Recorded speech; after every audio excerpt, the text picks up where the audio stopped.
ইনশাআল্লাহ ইনসাফের বাংলাদেশের পক্ষে জনগণের রায় আল্লাহর মেহেরবানিতে যদি অর্জিত হয়, তাইলে সেই সরকারে অবশ্যই নাহিদ ইসলামকে আপনারা একজন মন্ত্রী হিসাবে দেখবেন। এখানে দুজন প্রার্থী আছেন, দুইজনকে আপনারা ছিলেন। নাহিদ ইসলামের জন্ম এখানে, বেড়ে ওঠা এখানে।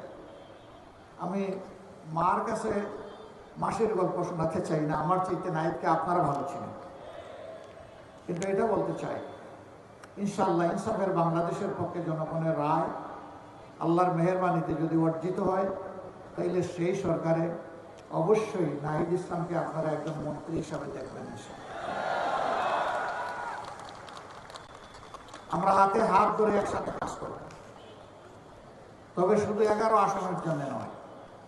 আমরা বাংলাদেশের 56,000 বর্গমাইলের প্রতি ইঞ্চি মানুষ আর 18 কোটি মানুষের প্রত্যেকের হকের উপরে আমরা পাহারাদারি করবো ইনশাআল্লাহ। কারোর সাথে আমরা বেইনসাফি করবো না।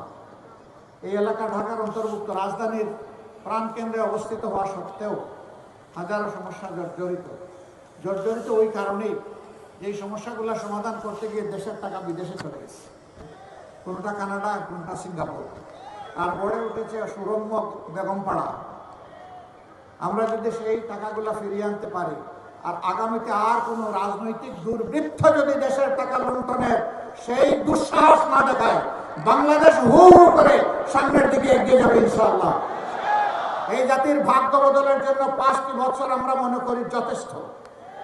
এরপরে বাংলাদেশ রাস্তা খুঁজে পেয়ে যাবে এবং সেই মহাসড়ক ধরে ইনশাআল্লাহ বাংলাদেশ এগিয়ে যাবে সামনের দিকে।